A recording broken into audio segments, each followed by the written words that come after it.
It was bound to happen. This is episode 10 and therefore the final episode of Cycling Central Asia. Before we start off, I hope you enjoyed all the other episodes, that you've learned a bunch about Central Asia, and that you'll definitely consider cycling there in the summer of 2019, the year after. Whenever you see this, it's definitely worth it. In this episode, we're going to get into some of the important lessons that we learned, which is all about, well, different things. It comes down to camping, it comes down to road conditions. We cycled the Panj River Valley. It's a particularly dusty stretch of Tajikistan. It's bound to get really hot and sweaty and sandy. So once you're ready, let's get into it. Welcome to Central Asia and the two countries we cycled through in the summer of 2018. Kyrgyzstan and Tajikistan. Both filled with inherent beauty, culture, and some of the most fascinating places we've ever been to. This is Cycling Central Asia.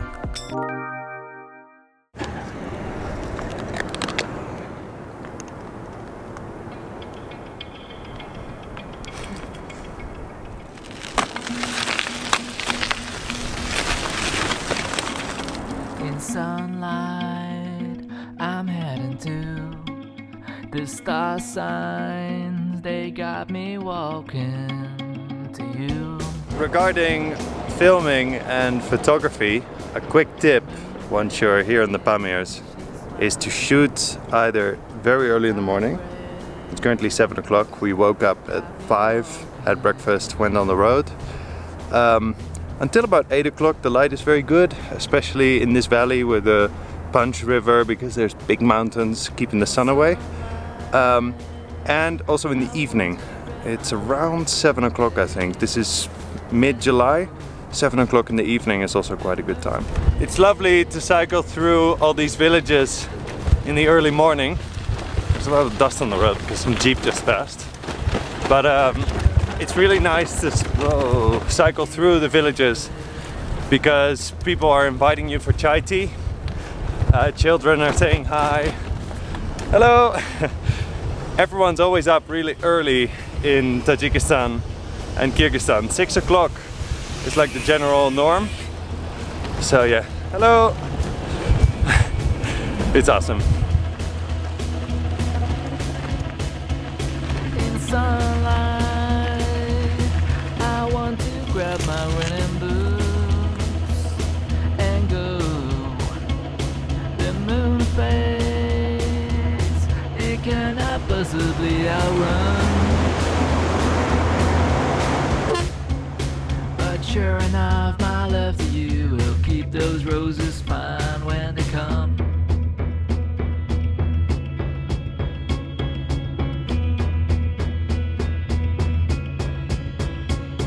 And under the leaves of that fine wooden tree, I couldn't get rid of that feeling in me. And under the stars we would see them for fun. And under the sky is where horses run. France. Three. We were just on the road and classic Tajikistan hospitality.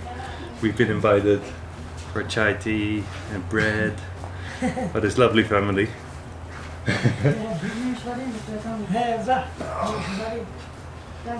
Also, it's super hot outside, so this is really welcome. So what we do when we're invited by a family, usually we use Google Translate. It works really well.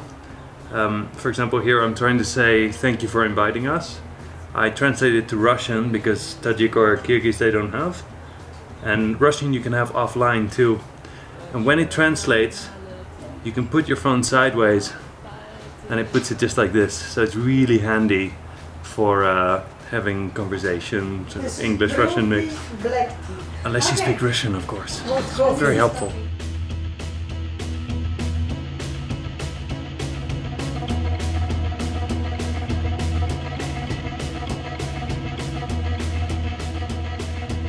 we continued our journey through the Panj Valley, where, by this time, we started discovering something rather unpleasant.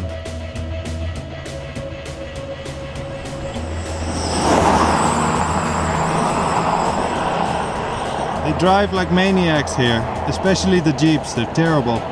Put all the dust off the road.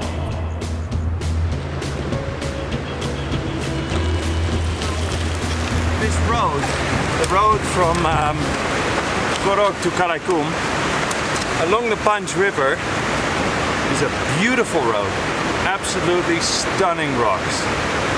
The road itself, the condition is so-so, but what makes it worse, and what we haven't read or heard about a lot, except for trucks, which is not really the truth, is jeeps. There's this jeep tours or people hitchhiking from Karakum to Korok to start the Pamir highway, and it's the most toxic thing in the world. Because what happens, okay, this is smooth asphalt, here's nothing's going on, but as soon as you're on rocks or this kind of dusty roads with gravel, the jeeps are the ones that try to keep the speed, go as fast as possible, cut you off, and throw a bunch of dust in your face. And it stays for about 30 seconds because, of course, as they drive on, there's more and more dust, and then there's wind. Pay attention to this when you do this road because it's really frustrating. And if you can find any way to avoid it, maybe some sleeve in front of your face, I lost mine, or other things, it's gonna help you. Sorry, I don't let you talk. You're just standing there. Do you want to say something? Well, yes. No, I want to say that it's very early in the morning. We're cycling early because it gets warm very soon. Yeah. And there's not so many jeeps in the morning, so Yeah. it's a better time to cycle. It's currently 7:20. And while the scenery was getting better and better, the trucks started coming.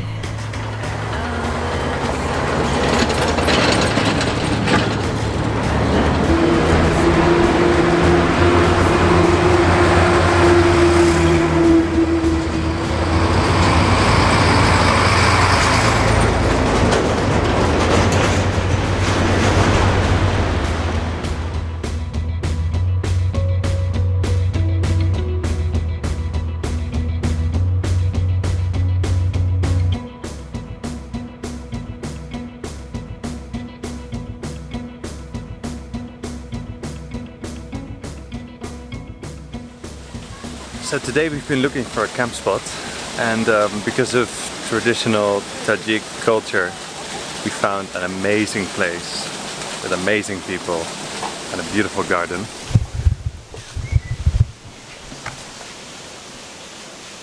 So here we are.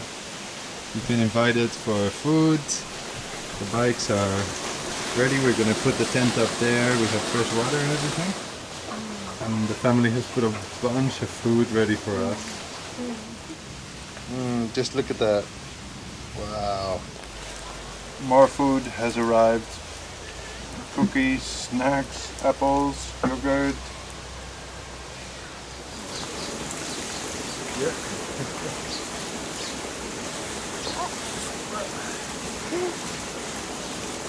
It's amazing because the kids are so fascinated with everything, with sleeping mats, with sleeping bags, with cameras. This is one of the most powerful things about Tajikistan, is that everyone is so genuinely curious without any bad intentions.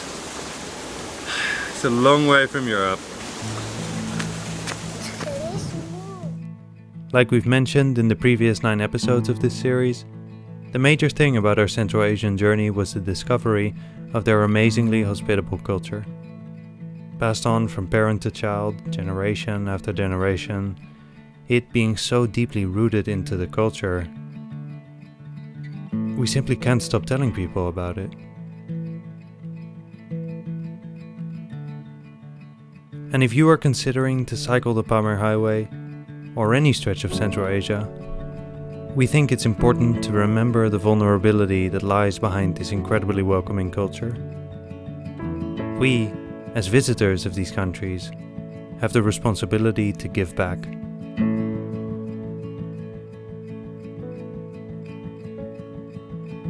Whether that's treating someone to your stories of home, leaving a few dollars under a pillow, or giving them a reminder of your visit, as simple as a photo or a postcard. Let's welcome and be welcomed together.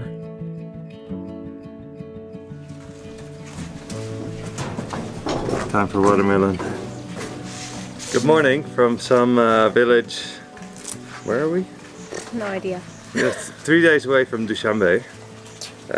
We've been through Karaikum now, which was quite an adventure. We stayed for one night in one of the hotels there and had a dinner at a restaurant, drank the water in the hotel, then had a taxi out of Karaikum up the big pass. I think then I got height sickness. Then what happened? Your belly ache. My belly, I threw up 6 times in the night. And yesterday we had a diarrhea day, honoring the Diarrhea Highway nickname. We have this thought that it happens always around the Karaikum area because people are always very sick before, after going through that town. Yeah, So beware. beware of that. Yeah. Eat your own food and drink your own water. Yeah. So now we have set out for the last kilometers towards Dushanbe. Just hit a small village here and found some watermelons at a nice shop with nice people that have invited us to sit here and eat them. It's about $1 per watermelon, so that's quite a nice price. It's currently 9:30, and we don't know what the temperature is, but it's very cold already. So Yeah. We cycled 2 hours maybe done 15 kilometers. It's incredibly inefficient. The roads are, or the road actually, the whole M41 is a piece of shit road really. To say it frankly, because yeah, No, it doesn't it's seem not. like they care. There's a lot, like I said, maybe in this video, maybe in the previous one, that there's a lot of dust on the road from the jeeps that sort of stir it up in your face, the trucks, the cars, everything that passes. This has been true up to this point, unfortunately. So dust, broken asphalt, rocks and sand. If anyone from the Tajikistan government is watching this, please don't invest in a flagpole in Dushanbe that is competing with Saudi Arabia's highest flagpole. Stop the madness, invest in good asphalt. You're next to China, for God's sake. oh, for Clo- sure, bring more tourists. Close a More pact. tourists, yeah. Make a pact with China to bring asphalt to Tajikistan, glorify the M41. It will bring tourists. It will save cost on cars. Tourists are money. Goodness, my goodness, really. B, you got something to add? No. And actually the road is so bad that we just got offered a ride. So we put the bikes in the car. Hope everything goes well. The road is so bad, really. My.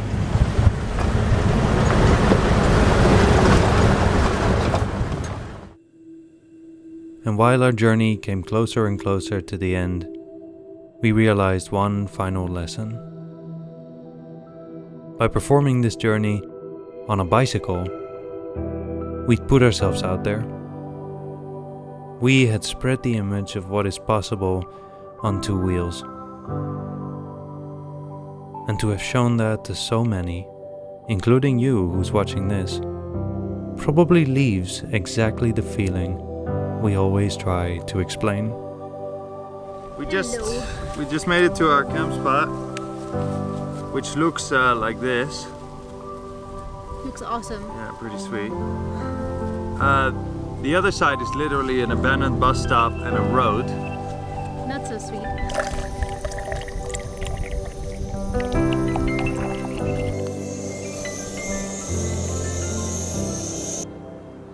Our presence in Central Asia last summer has been rewarding in so many ways. The people, the culture, the shocks and the reliefs, the sun and the wind.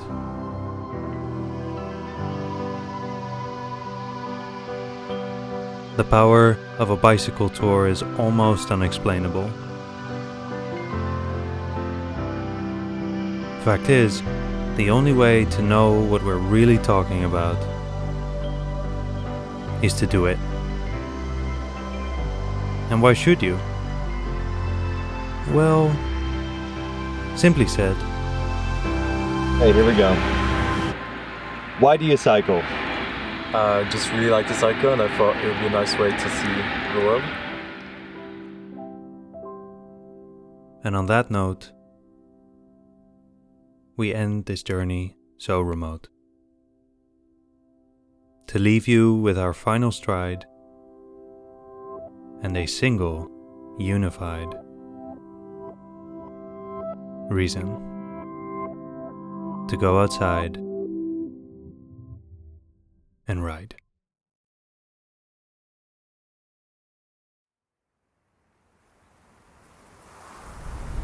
Okay, so little side story, maybe a completely different story. 2 days away from Dushanbe. The whole journey nothing happened, but I kind of had a feeling that it would.